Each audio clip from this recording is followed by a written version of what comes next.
had a chance to connect last year with a really tremendous musician, great human being, guy that has played in a plethora of different settings and has played all over this world. Decorated guitarist. Pat Thrall, welcome back to the Jake Feinberg Show. Thanks for having me, sir. It's great to reconnect. I wanted to ask you. Yesterday was my dear friend Jim Keltner's birthday, and I called him, talked to him, and he talked about, not yesterday, but one of our interviews. He was really close to losing his marriage. He was drinking a lot. I mean, he was part of the studio scene in the 70s in Los Angeles, which was just a debaucherous situation. And everybody was telling his wife that she had to leave him. And this is a very long story, but the point is that out of the blue, right at the sort of nexus of completely falling apart, the phone rings and his wife picks up and she's like, "It's Bob Dylan." And so the long and the short of it is that it was during Dylan's sort of Christian renaissance or finding God during the Saved and Sure. those albums. And Keltner went to Santa Monica and he was sitting in the lobby and he was hearing these tunes and he just started to cry. He basically was saved. He was it took him a while, but he got clean. He got clean from drugs. He got clean from alcohol, and it saved his whole life. And I saw this interview with you and Glenn from Japan in like '82, and you Yeah. guys were having. I mean, it was a beautiful. I really loved the demeanor. It was very sweet, but I wanted you to talk to cats out there because I mean, at least basically, the how you overcame addiction and how it made you a stronger person. Because I just feel like there's a lot of, it doesn't matter what it is, doesn't have to be drugs, but during that time there was such excess, and you're still here, and I'm very grateful for that. And I just kind of wanted you to talk about overcoming adversity and addiction in that early '80s period. I mean, cocaine use was so common in those days in society and in the music industry that people thought you were weird if you didn't snort cocaine. That's right. The bass player in Pat Travers' band, Mars Cowling, God rest his soul, he was allergic to cocaine. When he'd do it, he'd make his nose bleed and he had all these issues. So he was like, I'm not doing that. And the Pat Travers band, snorting whiskey, drinking cocaine, we were living it in Miami, living it, totally living it. And Wow. Mars, and everyone thought Mars, everybody loved him, but some people thought he was weird. He was like, what's his problem? Why can't he just do a few lines? So it was just so common in the music industry then. And it's making a comeback. I'm seeing a lot more films now, and it seems Yeah. like a lot of people are starting to do cocaine again. It's like it kind of fell out of favor for a while there. And there was the myth that, well, heroin is physically addictive where cocaine isn't.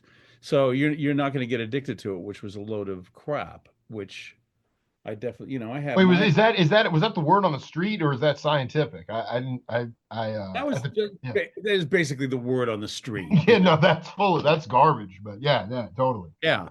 Yeah. And I mean, I was addicted to it. There was a couple of years in there that it was pretty bad. Um, Glenn was battling with it huge as well. I mean, he finally went to Betty Ford and straightened himself out that way. Um, and I stopped doing all drugs decades ago. I just had an epiphany and was like, okay, it's time to move on.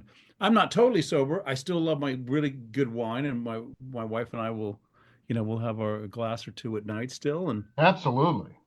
but there's no Was the there whole what was the epiphany though? Because I mean, I just it's like it. I mean, I see all my heroes in all different types of music. Like it, you see Scarface or whatever, and that's when cocaine sort of flooded into the states in just a massive amount.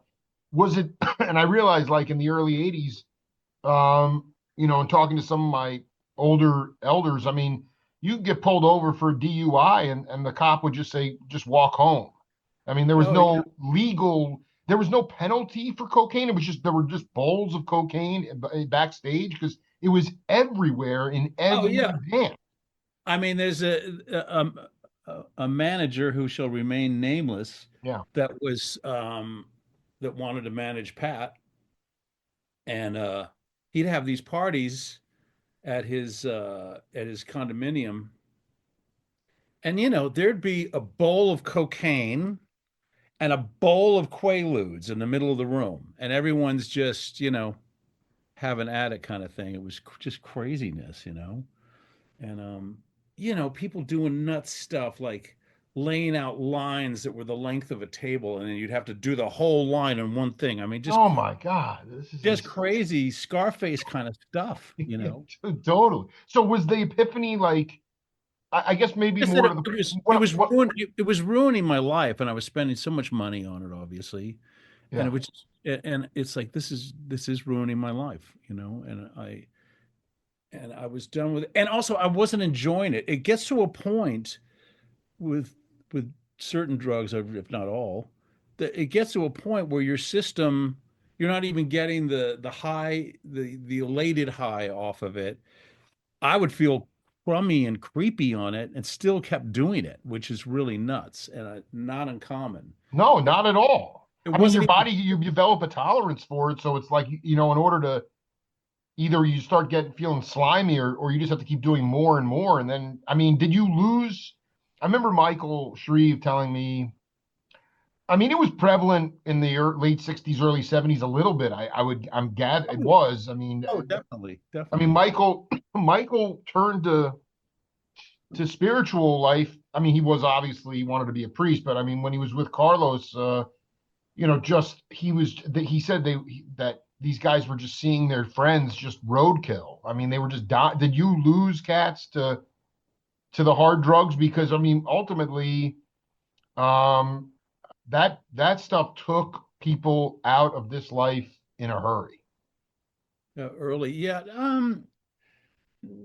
I mean, not that I can really remember people dying of it, but people being really bad and obsessed with it, and that's what I wanted to turn around. And again, I wasn't enjoying it anymore. And when you're not enjoying it and still doing it, something's really wrong. That I doesn't make love that. No, any, it's true. Yeah. it makes no sense. And we were, being in Miami, there was a drug dealer that turned us on to what was then called base, which then eventually became crack. Well, it was a Right. street form of base was taking it, the cocaine back to its original state, and you'd smoke it. And the first hit that you take, and that anyone will tell you that ever had an issue with it, the first hit you take, it's like ecstasy, and then you're chasing the high after that. And I did it one weekend, and we were doing Quaaludes as well. I mean, we're talking about this is 1980, right?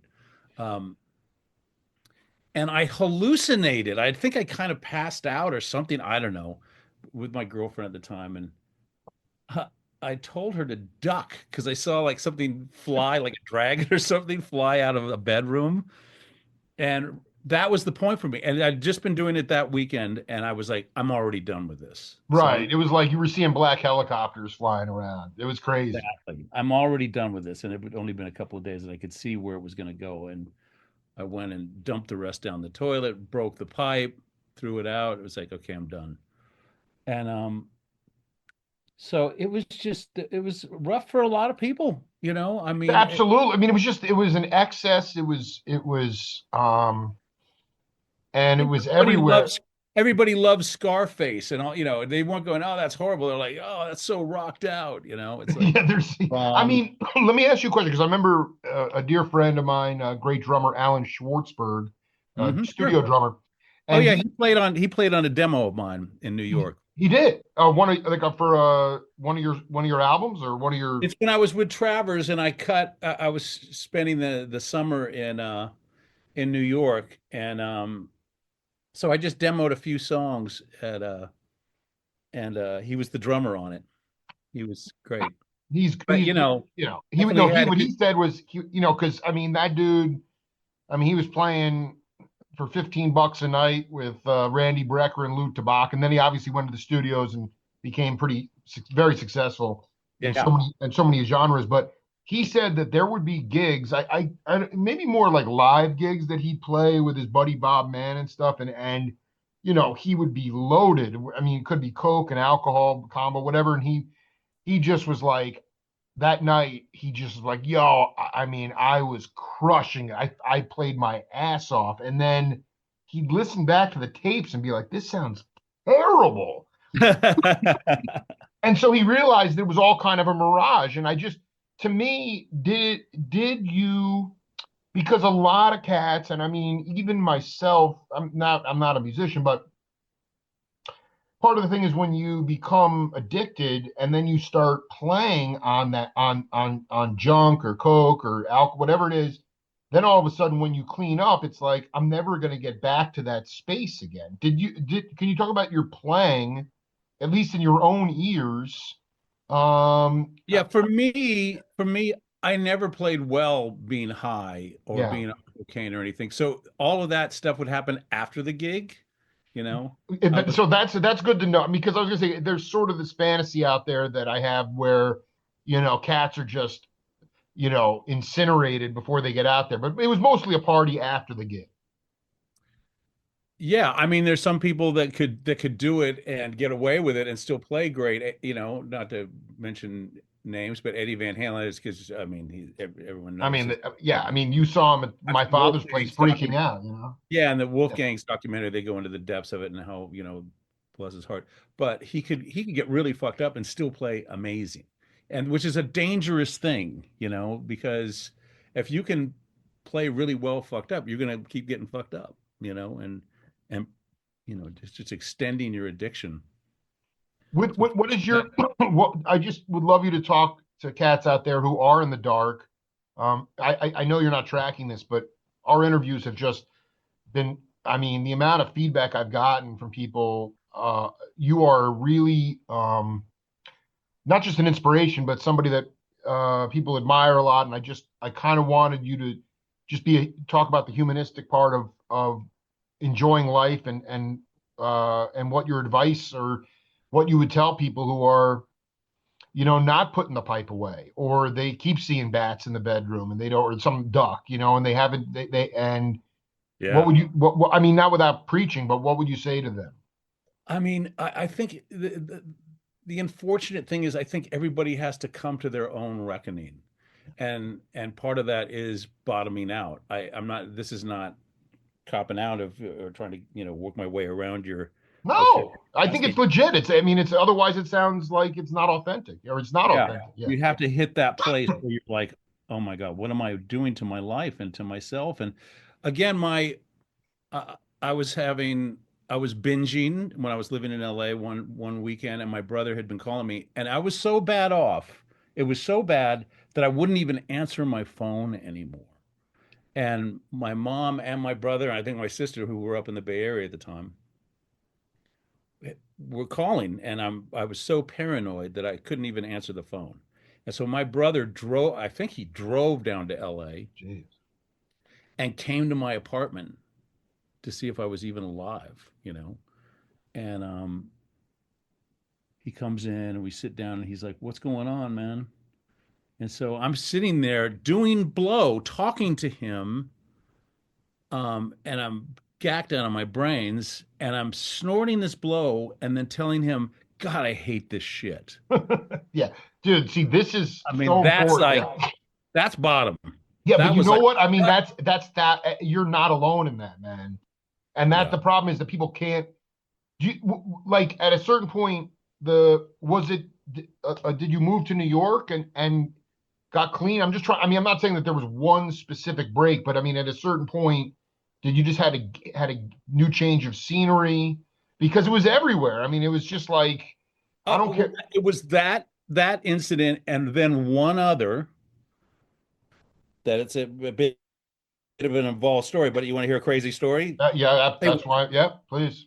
it was it was like a Scarface kind of story. There was this engineer that Glenn, Peter Aykroyd, Dan's brother, and myself that we used that was had worked with my brother that did the Ghostbusters demo that we submitted to Dan Aykroyd and to the Ghostbuster people. And this guy was that was engineering was also a blow dealer. Hello. And so we did this demo. We worked at the studio for 2 days. That's what our budget was. Um, this engineer brought a rack of equipment, and we did and after 2 days, we were like, okay, that's it. We just do a rough mix, and we're going to submit this. And this engineer is like, no, I need more time to mix this really properly, and this is really important, and blah blah blah. So we're like, well, we don't have any more budget, and he's like, it's okay, I'll pay for the studio time. It's like we're fine, but we're out of here. Right. So he gave us the tape and we submitted it, and it didn't happen. Huey Lewis, Want a New Drug was the kind of the template that they were using, and we didn't deliver that. So we didn't get it. And then anyway, that's a different part of the story. 6 months or so later, I had met, well, let me just go back a little bit. I had Sure. met this engineer who was dealing drugs. I had met his source at this engineer's house. And this guy was scary. He was like with the cowboy hat and pull the gun out and lay it on the table, and is Oh my dealing. God, this is so Boogie Nights, Ray Shaw Jackson at the end of the It's, film. Yeah, no, it's with the all body bag. that. And this Oh guy my with the God. gun and giant bags of blow and all that stuff. Oh And my God. so anyway, I was like, I'm not going over there again and again. So 6 months later, um, I get a call at 2 in the morning, and it's this guy CK, this cowboy guy, the cocaine cowboy. And he's like, "Hey Pat, I'm in town here. Why don't you come on over and say hi?" It's 2 in the morning, and I'm like, CK wants you. You go see him. So it's like, okay, yeah, I'll be over in a few. And he didn't. The apartment wasn't that far away from me. It was out in the valley in L.A. I go over to the apartment, ring the doorbell. He opens the door and he puts the gun right in my face. And he goes, "See this barrel? See the end of this? See that blood on there? That's this engineer. I'm not going to say his name, but this No. engineer had already, he's like, I already beat the shit out of him. And now we got to deal with you and what you've been doing." I'm like, "What I've been doing? What are you talking about?" And he's like, "You, man, you stole my equipment anyway. I'm going to deal with you. But see these two hookers out here in the living room? I'm going to hit them first, bang them. You get back in that back bedroom, and I'll bring you out here later, and that's when I'm going to kill you." And so I go into the back bedroom, and I'm like, "Oh, so this is," and I'm in the bathroom in there, and there's some mold and stuff, and I'm like, "Is this one of the last living things I'm ever going to see? Is this?" Right. Oh my God. And so I'm just sitting there, and there was a newspaper there, so it's like, "Fuck it, I might as well read the paper while waiting to die." And this guy is screaming at these hookers out there, and it's just an insane scene. And then he calls me finally, "Pat, get your ass out here." And I come out, and he's like, "Can I use bad language, by the way?" Or Absolutely, please. okay. Like, these girls won't fuck me or give me a blowjob, and this one's a bleeder, and blah blah blah. And he's freaking out, going out, and he's gonna kick them out, right? And so he boots them out. He gets rid of both. Oh no! But before he boots them, he goes, "Pat, why don't you fuck them?" And I'm like, "Dude, no, I'm here because we need to talk about whatever issue you have with me." I didn't, I mean, it was so insane. No, I mean this is one of the heaviest things I've ever heard in my life. I Oh mean, yeah. you got the impression like he was one of those cats you couldn't say no to. Like when he called you at 2 in the morning, it wasn't like, no, I'll see you tomorrow. He's a scary dude. Yeah, I know, I did. I did. Okay. He had a story of his son being thrown from a horse, and the next day he brought his son over to the horse wherever it was, and he shot the horse in the head right in front of his son. Like, don't you ever be afraid of these things. Oh my God. It was that guy. It was Oh. that guy. So you did whatever he asked you to do. Yeah, right, right. And so then these hookers, after he's beefing with their pimp on, I mean, the whole thing was just so surreal. And I'm like, finally, the girls leave, and it's like, CK, what's going on? Why? What's? I haven't done anything to you. Why are you doing this? And finally got to it. And he goes, because you stole my equipment and sold it to a studio. I'm like, what are you talking about? And turned out this guy, the engineer, this equipment that this engineer had, CK had bought it. The drug dealer, the scary drug dealer, had bought all Hmm. those for him. And this engineer had used that equipment as collateral for the studio and could never pay them back. And so the studio held on to the equipment. And this engineer said that I did it. And I'm like, well, I had nothing to do with this. And I don't know why. I mean, because I guess he was getting the hell beat out of him, the engineer, and was like, I need to blame somebody or CK is going to kill my ass. Wow. So, Wow. so I'm like, no, this never happened. And I don't know what's going on. And then he goes, well, Ashley's coming over here. Oops, sorry, I didn't mean to say his name. This engineer is coming over here right now, and you're going to see what the state he's in. I'm like, all right. And so the engineer comes, and it's the engineer's apartment. So I don't even know where he was. But he comes in, and his head looked like a basketball. Oh He my had been God. beaten so badly. His whole face was completely swollen up. His eyes were almost swollen shut. I mean, he was in such bad shape. But it was almost like this guy accused me of this and was going to have me killed, basically, because he was blaming Well, me. that you were going to wind up looking like that at the very least. Exactly. Yeah, yeah. And I'm like, I didn't do it. Ashley, well, no, sorry, It's didn't all mean. right. I'll edit this stuff out. It's fine. Okay, yeah, yeah. It's like Yeah. tell him the truth right now while I'm sitting there. And he's like, Pat didn't have anything to do with it. And so he throws this engineer out. Then he goes, all right. He goes, so you didn't have anything to do with this? I was like, no, I don't even know what anybody's talking about. And he goes, well, I was going to build this studio for this engineer, and I was, buying all the equipment, and we already have the property, and we started to build it out. He goes, you want to see it?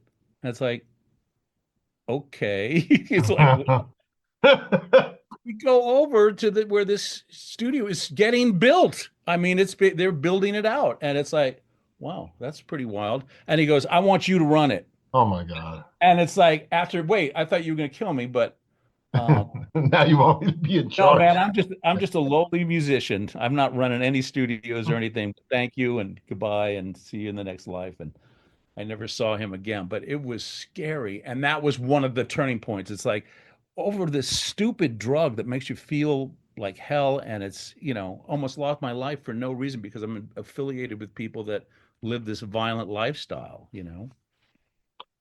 Wow. I mean, Pat Thrall already given us some really heavy, heavy stuff today. I mean, I wanted to ask you, I know this is really mercurial. When you were with Travers, and you got a hold of this album it is really hard to find. I've never seen this this Glenn Hughes album from the '70s that first it was more of a funk and soul kind of bag for Glenn. I Right. just wanted you It play just me out. Play me yes, out. I've never heard the album. I mean, and I just wanted you to talk about what at the time was what did you get off on with the album? I mean, it sounds like just an amazing album. It's just hard to come by. I've never seen it. Yeah, I don't know if it's. I would think it would be on iTunes now, but the first time I heard it was the first night that I hung with Pat Travers down in Florida. After I got the gig, Wow. they flew me down and we were hanging out, exchange. Had our cassettes out at that point. You're the I'm like, right. "What's your first album?" And I played him Automatic Man. I played him Go and all that stuff. And he's like, "Well, here's my first album or whatever." Oh, he goes, "And this is one of my favorite things I've ever done. I played on this Glenn Hughes record called Play Me Out." And he played that for me and it blew my mind. And I'm like, I'm going to play with this guy someday, being Glenn, right? Right. And um, and Travers he played great on it as well. Yeah, if you can find it, man, it's a fantastic record, and it's definitely more of his soul and R&B roots on that record with a little rock flavoring. I'm curious about actually the the Travers gig. How did that come about? Because this was around the time um, of the Genesis, the whole Daryl Sturmer thing. Right. This was after that. So what? How did that? Um, Where were you? Where were you? Were you making like you were cutting records with Laswell in New York, or doing? Well, how did that come about with Travers? that's this actually this is before that. I was playing with Narda Michael Walden. That's right. Um, That's right. Yeah. and Narda was supposed to do, I don't know if I had told the story, but Narda was supposed to do another album with Jeff Beck. And Beck had decided that he was going to take the year off and build cars and stuff, and he didn't want to go in the studio. So Narda had these songs, and I went on tour with Narda, and then he's like, "You want to do this record with me? Be one of the guitar players?" I was like, "Of course, it's Narda Michael Walden." And I guess at that time, I don't know how we got in touch with each other back then. Right. It's No, just no, analog, the telephonic, landline stuff. exactly. Yeah, How did we it's find so each great. other? In the yellow pages and the white pages, whatever. Anyway, but somehow, so I'd known Neil and the guys for a few years now, and Journey was coming to play in New York, and he's like, "Hey, you want to come out to the gig? It's out on Long Island." I'm like, "Yeah," because somehow he knew I was in New York. I don't know how with no internet, but it's like sure, and um, And this is when you showed up at my. This is when you went to. You saw Van Halen there. yeah, this is when Yeah. and Van Halen was opening, but it was at that show when yeah, I told that story, right? No, it's When fine. Neil was like, No, I mean, what I'm curious about is "Oh was no, but Travers. Yeah, this is what it was." Neil um, had recommended me to Travers. Travers had been looking for guitar, trying to find another guitar player, and he just couldn't find another a guy that was just compatible with him and that he felt comfortable with musically and personally. And it was Neil Sean that actually was the big connection, and Herbie Herbert, their manager at the time, I of course. think, recommended me What to are your to memories? I mean, you and Sean were kind of peers, right? I mean, you must have crossed paths with him. There's some amazing stuff of him in that '73 Cookin' Mama period, playing with Pete Sears and Gregorico in Hawaii. I mean, I'm just curious about. Oh, I haven't seen that. I'd love to see that. I'll send you that immediately. It's unbelievable. But I mean, like, were Well, you guys? that year, my brother somehow, I don't know how this happened. I was still playing in local bands at this point.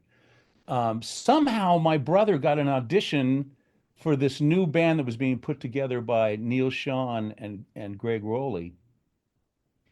And my brother got to the audition. It's like, oh, I got to meet these guys, so I'm going with you. I'll be your roadie. This is So unbelievable. Yeah. went to set up, help my brother set up his drums and he auditioned with what would be Journey, right? And that's how we met all those guys was at that thing. And then the drummer that I was in a band I was in several bands at this point in my life because I was just doing anything to network. And one of the other bands I was in, the drummer wound up auditioning for Journey as well. And he was more like a fusion guy. Um, but that's how I originally met those guys. I And then, love that. First of all, I mean, Lenny White auditioned for Journey. Like, I mean, they had so many drummers, dude. Your brother, I yeah. mean, it was so you met Shown them, but Neil clearly. Can you talk about Well, even then we got even closer years later when I was with Travers now and we did a European tour. And it was the first I don't well Journey and Santana had played Europe obviously a lot, but Journey had not played Europe with Steve Perry yet. And Steve Perry, this was the first album with Perry on it and the first tour they did with Perry. And because of I guess the managers for both Travers and Journey were relatively close, I guess, put the tour together with us opening for Journey. And so that's how we, from kind of touring with Neil and all that stuff, we got a little closer and kind of got into closer to that scene. But I don't know if I told the story about Michael Shreve's brother or not. Did I tell you that? Kevin Shreve? I need to hear this. He's one of my heroes. I probably love him. Okay, yeah. Yeah. So did I tell the story about? Nothing about Kevin yet. No. Okay, so the fusion drummer that I played with, Mingo Lewis, who had played percussion with Santana, Oh my God, dude. started his own band, and he was at the Journey audition that my buddy Kim Plainfield, who was the fusion drummer, Rest Mingo in peace. Yeah. stole him from that audition, and this drummer Kim Plainfield became Mingo's drummer, and they were having issues with their guitar player, and Kim got me in as the guitar player in Mingo's band. And so that really opened the door to that whole Santana scene for me. And, Wow. closer meeting all those people and the Escovedos and, the and Carlos and, it was all that. But I hadn't met Michael yet. I didn't tell you the story, are you sure? I mean, the story that Okay. is no, the story that is was that is imprinted in my head is when Michael said, "Let's go to Leo's and let you buy everything," and then you Oh were no, that's then later. That's when the right. band was No, formed. no, I don't believe the nexus of meeting this. I don't think this has gone down yet. Okay, so Yeah. I'm playing with Mingo Lewis, and one day I get a call at my girlfriend's house. Again, I don't know how this stuff happened. You did tell. Well, okay, continue. I think you did. Yeah, go ahead. Go ahead. This was the one where Michael Shreve calls me at my girlfriend's house, right? That and you're like, this cannot be possible. Right. Right, right, Yeah. right. Yeah. So it turns out, though, and again, I don't know if I told this story either. How Michael found out about me was that Kevin, the bass player in Mingo's band, would record every rehearsal, right? Right.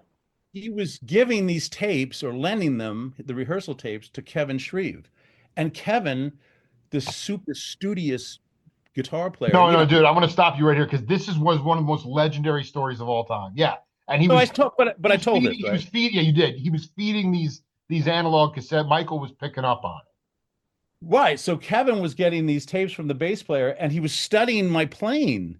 And Kevin could, he'd write out like John McLaughlin solos and study them and go, I don't want to play that way. I mean, this guy it's so brilliant. I mean, he's still alive. Still, just incredible mind. And I so yeah.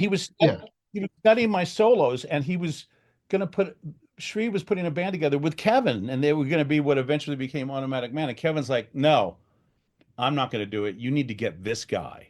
And he gave a couple of the tapes to Michael and then Michael got in touch with me. Were you connected? Like, were you playing like in Mingo's band? Would you play like Caesar Escarunas, like Caesar 830? Like, what kind of clubs were you playing? We didn't do. We probably only played. I mean, Like at, Victor Pantoa, like Paul Jackson, rest in peace, my freaking hero, told oh yeah, me in our interview, he was like, I learned the clave from Victor Pantoa doing these cruises in the Bay. Dude, that Cesar Escarotas, like Hadley Calaman, Coca, the Escovedo brothers. I sure. mean, that was some of the most righteous crossover Latin fusion jazz that ever existed ever. Well, with Mingo's band, we were like a rehearsal band. We rehearsed. We were together for a good part of a year. And we maybe did 5 gigs at like Bimbos and I don't Bimbos, yes, that's right. A know, bimbo up clubs or north. something. But that was it. It was just all rehearsal. It was nuts. Why But with would now Mingo, explain why? I want to know because well, if you want to hear that band, yeah, yeah, if you go to Bill Graham's, Bill Graham's music site, that they yeah, have. sure. Salsa de Berkeley, yeah. What is it? Um, yeah, it's the anyway at Bill Graham's Yeah, music site. We did a live a radio broadcast from the record plant. in Sausalito. Yeah, no, Wolfgang's Vault. That's what it is. That's what it is. Yep. And Holy. go look up Mingo Lewis on that. And I don't know, it's like a 35-minute set or something. You'll hear that band, and it was burning. I mean, we were pretty amazing. And I don't know, a couple of years before Automatic Man, I guess. It's around 73 or so. So it's still, my playing is still has some youthful, raw exuberance to it, to say the least. November 9th, 1974. I mean, this is insane. Yeah, it's pretty amazing too, man. And it's Latin rock fusion, it's full on, I mean, it was Mingo sings a couple of songs, he plays drums on Chuck one. Berge on drums, Brian Gadula on bass, Mingo, Kincaid Miller on keys and Pat Thrall on dude, this is the scrappiest band I've ever seen in my life, dude. Yeah, we were, everybody was just coming up the chain at that point still, so Absolutely. Nobody had cutting through. This is really important because a lot. I've been actually getting a lot of grief on our interviews for the fact that we just go one place and then we'll make a left turn and go to another place, and we're off in these different vectors, and people want to focus on these iconic moments of their own musical existence. And I just wanted to know between like Travers, Meatloaf, anything, even with Hughes. I mean, which out of all those bands, which one was would you say um, that the live shows were inherently completely you never were able to capture the live sound in the studio? I know you did live records with Travers and stuff, but which of those bands? I mean, there's nothing more that I love than seeing a band who cut an album. I don't want to see them play the album. I want to see him go out. I want to see him never play the same song the same way once. And I know this wasn't jazz music, but out of all those sort of power rock, those bands, which one do you feel never fully realized in the studio compared to what was the live session? oddly enough, we haven't talked about it much, I don't think, but it was when I was playing with Jack Bruce, Let's talk about this. Well, see, but he was a dude. That dude played upright bass with Les McCann at Shelley's Manhole, which is insane. Yeah. Go ahead, please talk about because that to me. So he was a jazzer, but explain the whole Bruce trip. Well, I think I'm not quite sure who recommended me to Jack. I think it was Gary Moore that recommended me. Yeah, It was for a tour, and he was gonna come out. He was coming out with a solo album and then doing this tour to support it. And Jack's whole thing was improvisation. It was in a rock and blues context with his band because we were doing a lot of Cream stuff and a fair amount of stuff from his solo albums. And live, it was, you play the head and every man for himself kind of thing, It's like go for it. And on the nights that it was working, it was some of the most elevated moments I've ever had on stage playing music with somebody. wow. It was just so incredible. And Jack was just, it was all about, because he had the jazz mentality and he was incorporating it into rock and blues. And he had full control. A singing bass player has full control. They can lead wherever the band So I've worked with singing bass players, Glenn Hughes being another one, where you just got to go with them, or you're out of the loop. And it was same with Jack. You just got to roll with him. And on the nights it was on, it was incredible. On the nights he was off, it was rough. It could get rough sometimes. We had one gig where he stopped it. He he'd He'd had a little too much weed or something that day, He and was out. Yeah. he couldn't get through the songs. It was so weird. It was like he turned into this other person sometimes. But And I mean, and I'm just looking. I mean, like Clapton would show up at some of these gigs, or I mean, how did that Clapton work? showed up. Clapton showed up. The last gigs that we did on that tour was at the Bottom Line in New York, and a friend of mine that I worked with that had produced some of the Hughes Thrall record later. The Hughes Thrall thing was later, but um, no, it wasn't actually. Hughes Thrall was before this. But this guy Rob Fraboni was Yeah, right. working with Clapton at that point, and we spoke on the phone somehow that day in New York, and he was like, "Yeah, it's like, yeah, come down to the show tonight." And he goes, "Yeah, I'll be working with Eric, so I'll try to bring Eric down." And it's like, wow. Eric hadn't Eric and Jack hadn't played on stage since the last Cream gig that was filmed, at Royal Oh Albert. my God. Yeah, because you're right. The Hughes Thrall was several years before. The bottom line gig was in '88. Yeah, Hughes Thrall Yeah. was 82. Holy, they had not played since what, like '69? What's that? Yeah. Yeah, I So mean, Updates available. Eric had played on, I think, on one of the tracks on Jack's record. So they had that little reunion, but then that's it. No, they hadn't played live together. So I told a bunch of people, I think Eric Clapton's coming. You got to come down to the show tonight. And people were all set to show up at the second. We did 2 sets, and people were there for going to come for the second set. Eric came for the first set and I played. love, dude. I love it, dude. And you know, Oh we're man. doing all these Cream songs, right? And this stuff is in my DNA. I mean, I learned to play guitar to Cream. I mean Absolutely. Yeah. that and a few, and Hendrix and all that stuff. But the Creams, those solos that he took were, in my DNA. I mean, they were just part of me, and so it was amazing to do every night. But the night that Eric came, um, the manager comes running up, and we're about in the middle of the set, I guess. And the manager comes running and goes, "Eric's here! Eric's here!" Which is like, oh, great. And it's like I'm playing his some of his stuff. I'm quoting his solos in some of it. And to know that he was out there, my hero, was pretty scary. And then we're going to do the encore, and Eric comes backstage, and Jack's like, "You got to come out and play," to Eric, and he's like, "Well, I don't have a guitar," and I'm like, "Here, use mine." And I have my main guitar that had a Stratoblaster in it, which would, if you when you turned it on, it like doubled the output of the guitar, so you get some distortion with it and stuff. Sure. I turned it on and didn't tell Eric that I did, so he would, because he didn't want to play through my rig. I had a pretty involved rig.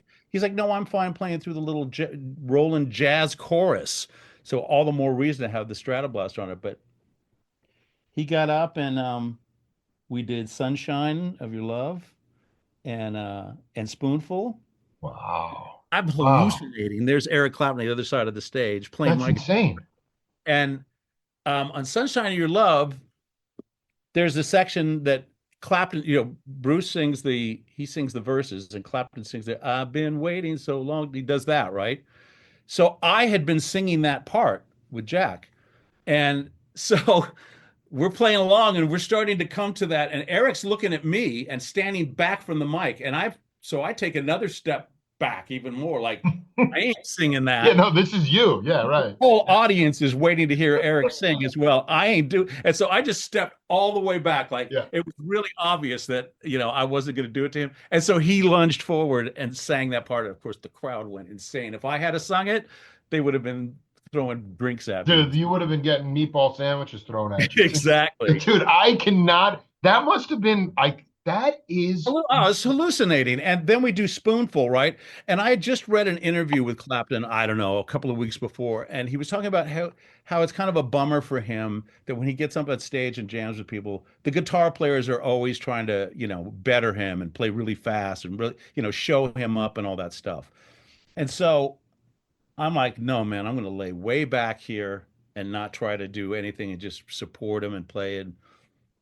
And at one point at Spoonful, as we're getting to the end of it, I was just playing real basic rhythm, E chords and A chords and stuff. And at one point it breaks, kind of breaks it down. And Eric looks at me and gives me like this kind of head nod, like, "Okay, play something." I'm like, "Okay." So I played a little riff, like, "Dang." And then he answers me, and he plays the exact same thing back at me. And he looks at me and goes, "Go ahead."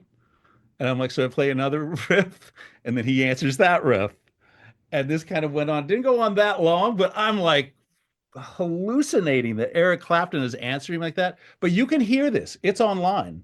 If you I'm do, gonna no. I mean, first of all, is this from the Bottom Line '88 sessions? I mean, did it come out in vinyl or only CD? no, no, no, no. It was a guy in the audience. His name now. Well, That no, had because recorded yeah, it. He was sitting like almost in the front row. He was sitting right in front of Eric. So I'm a little distant in the mix, but I didn't play that much until we did that. We traded bars there for, I don't know, 16 bars, if even that. But just the fact that I was doing that was, I'm trading bars with my hero, the guy that I'd been, it was just amazing. It was one of those great moments. it's so beautiful. I'm just so glad to capture that. I mean, with um, people have been just pummeling me, wanting to. Is there something? I don't think we can top the story of the amplifiers catching fire with in Shreve's place. But was there I mean, what was it the vibe like with Meatloaf? Do you have is there a memorable story of people have been clamoring for that. They want to hear about Loaf. I mean, can you talk a little bit about that relationship musically? Sure. I mean, it was fun, and Meat from the very get-go was just sort of such a supporter of me, and was amazing. Everybody was a support. I mean, dude, Neil Schoen was obviously an admirer of you. He recommended you for the Travers gig. Although he must have seen you in those clubs with Mingo or something, or maybe Mingo just was like, "This guy's the best." Maybe, I don't know. Actually, that's a Yeah. good question. I'm Who not knows? sure. Anyway, go ahead. I mean, Meat was supportive in what way? He just, Well, if you were, Meat from the get-go. So um, they had two guitarists, and Eventide had just come out with this new harmonizer that would do diatonic harmonies, meaning that it would do the correct harmony. If you're playing an E major, it would do the correct harmonies. Harmonizers before that would just do parallel. You'd set it up, and it would just do parallel or sure, chromatic. yeah, So you could set it for, okay, I'm going to play an E major scale or whatever it is, and it would play the correct harmonies. So when I did the audition for him, I had told Chuck Berge, who was playing drums with me at that point and who was the one that recommended me for the gig, that, hey, man, yeah, I got this harmonizer and we don't need the second guitar player because I can do the harmonies. Me basically had the second guitar player, the utility guy, for two songs that needed guitar harmonies on it, right? And wow, so I set my gear up, and me comes down, meet him, and we do Bat Out of Hell, which has the harmony guitars on it. And I do Bat Out of Hell, which took me, I don't know, 5 days to learn because it's like a 10-minute song and it's not that it's the Jim Steinman wrote basically 1 4 5 6, right? right. That was basically it. But changing the order of it, the chords underneath, the order of the chords would change significantly to follow the melodies in different parts of the song and all that stuff. So it was hard to remember just the order of which we started on the 5 and going down to the 1 and then to the 2 and then 5 and then to the 4 and then so it took me a few days to learn it where I was really comfortable with it. And the first thing that Meat wants to hear me do is Bat Out of Hell, right? Right. And this thing that he'd heard about, oh, and he can do the harmonies. So I do it. And it's like, and he he turns around and he goes, "Oh, that was great. Let's work on a Buddy Holly song now." I say, "Whoa, wait a minute. I got to play these rest of these songs with you guys. We got to learn this. I got to learn this stuff or get comfortable with it and all that." And he's like, "Yo, you're fine. You'll be great." And that was just kind of always his attitude. He just trusted me, And I I did. love that. It's so different. There's nothing tedious about that, Like maybe you were like, "Hey, I'd like to keep working on this stuff out," but today it's just the amount of he just had full confidence that you would feel it out, and it wasn't like Yeah. you were, perseverating over something. He just went right to the Buddy Holly. This is really Yeah, and for the rest of the rehearsal, we worked on "Not Fade Away" by Buddy Holly. It was like, okay, but that's just kind of how he trusted everybody to be professional because he was extremely at that point, especially because he was coming back. He was working his way back up. He didn't even have a record deal at this point in America. I mean, we were playing tiny little clubs and colleges and all that stuff, and he was. But he was just determined that he was going to make it again, and which he wound up doing in the '90s with Bat Out of Hell 2. But he was very pro, and he just expected everyone to be that as well, And we go out there and do 3-hour shows and all that. And this is a big guy. He lost that first tour that I did with him. It was about a year and a half. He lost 100 because he was so determined to get his deal and all that. He lost 100 pounds on that tour. My God. Yeah, he was 100 pounds. 100 pounds. He had a deal with what were they called, NutriShake or something, and Yeah. he was doing these NutriShakes and going out doing 3-hour shows, sweating his ass off, right? And The total body workout. I love it. lost 100 pounds later on, and he kind of kept his weight to that. He didn't gain it back. And at one point, he almost this is totally off subject here, but he almost lost the gig in Fight Club. Remember, he was in Fight Club Sure. because he was too thin. They were like, "You're supposed to be this big overweight guy," so they had to put him in a fat suit. How crazy! Oh my God, dude. Fat suit to look like that. That isn't how he looked then. Were you Anyway, playing like it was great. It was great playing with him while he was still really focused and all that. He'd sing his ass off. there's a VH1 Yeah. special that we did that band, and this was right at the beginning of when Bad Out of Hell 2 was just coming out, and it had just gone #1 everywhere in the world. And the band was so exciting. And it's really the video, if you can find it, is a VH1 thing online. It's on YouTube. The band was killer. The band was just so solid and rocking and amazing. I wanted to read you this. This is um, something that it was not an epiphany, but in my interviews with Bill Bruford, he was talking about this late '60s period of just he was in Yes, then he'd go to King Crimson, but the guys from this band were around the corner, and then this band and then they were going to buy their records, and they were hearing this stuff, and there was like this excitement, palpable excitement about the idea of saying, oh my God, even though Yes, they struggled on the first couple albums, it was like this friendly competition regionally, cats going, buying other people's records, realizing there was potential. I mean, it's similar to you with Preston trying out for Journey, where it was like you were just on the hunt, or even Meat. I mean, knowing so badly that he wanted to get a record deal. And the point is that the all the legends of the music, Dizzy or Ray Charles, it doesn't, you go across the board, Bill Monroe, some of the original masters of the music were still alive and producing new music in the early '70s. This is a quote from Gene Perla, a great bass player, played with Steve Grossman, Don Elias, incredible cat. He said, Jake, I've had this conversation with Dave Liebman a couple times. There's nowhere else to go in music because everything has been done.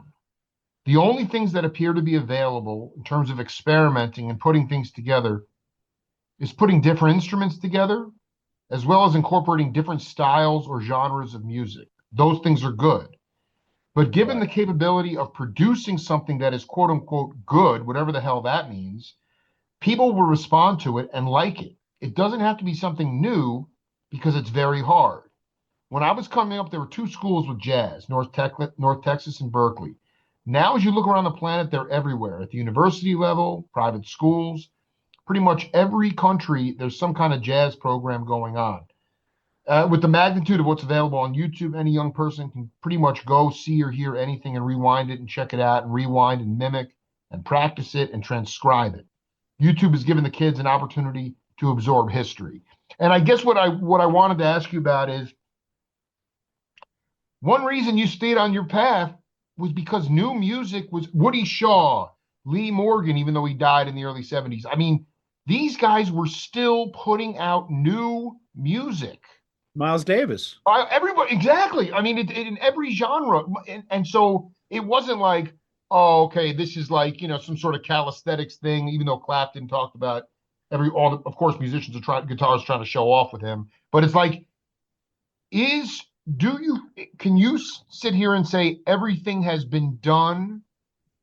Or is there, because I think one of the things that is unfortunate in so many ways, I mean, we have a great jazz club here in Tucson called the Century Room, and it's like, you'll get some brilliant piano player come in with his rhythm section, but they have to advertise it as doing the compositions of Keith Jarrett in order to get people. It's a retread thing. And I just wonder, is there something out there that has caught your ear? I assume you still listen to quite a bit of music, and I just wonder, and because everything is done in isolation now, I mean, we were so separated as opposed to, being together and actually creating something new, and the idea that there's a viability for it to actually be sold and commodified. And I just wonder what you think about this idea that if everything has been done, then, what kind of ingenuity does it take to, I don't know, I don't want to believe that everything has been done. Right. Well, I think there's such a thing as genre exhaustion,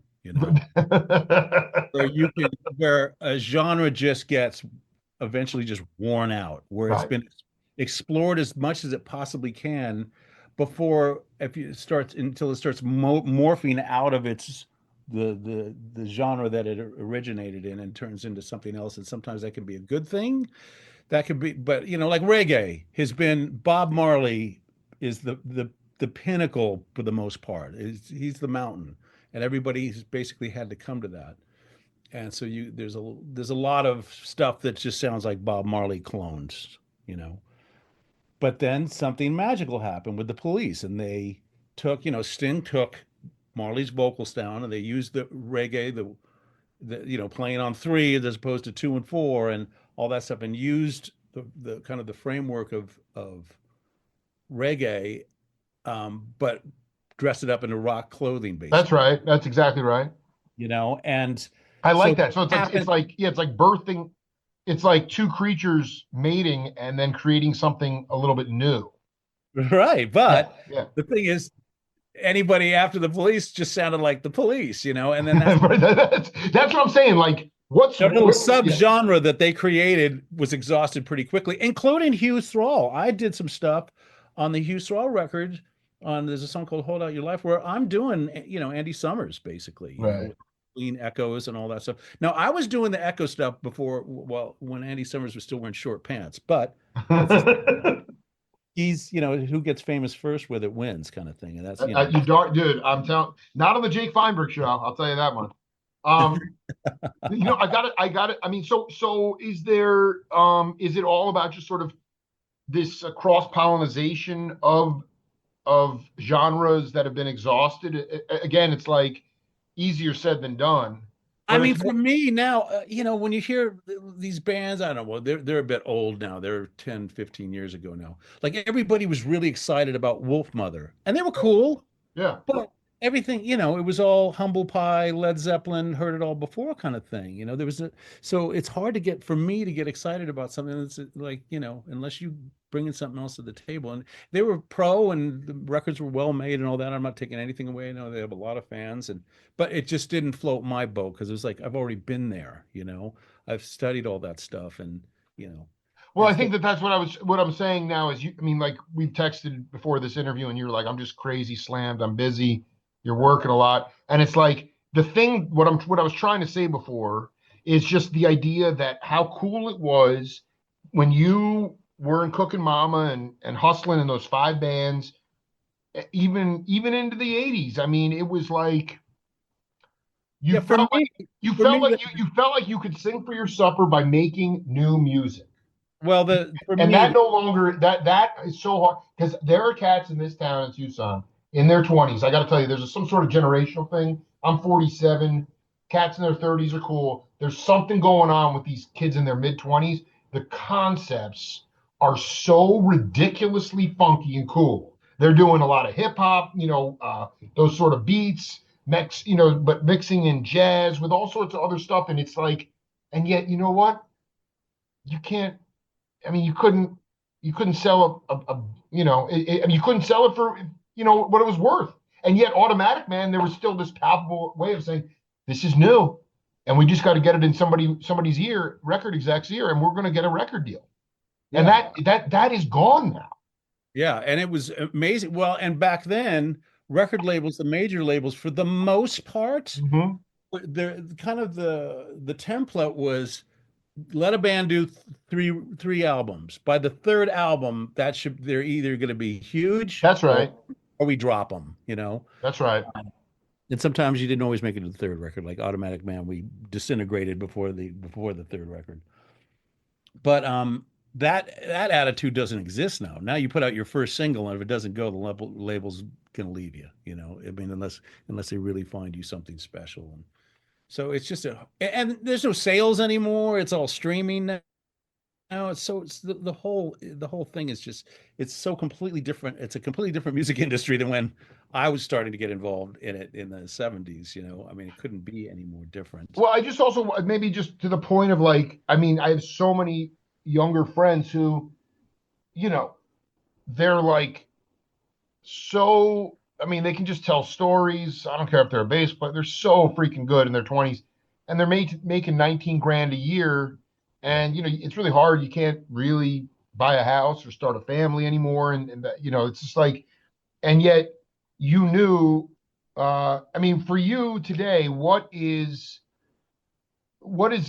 you off about creating music? Because it's such I also find it to be fascinating. You got these incredible, elders. I'm glad they got a paycheck and they're teaching at these universities, but it's like it's antithetical to how they were raised, and I just wonder in terms of music education. I mean, they were raised on the bandstand Well, and they were I don't know if we talked about this before, but who I'm really excited about is yeah.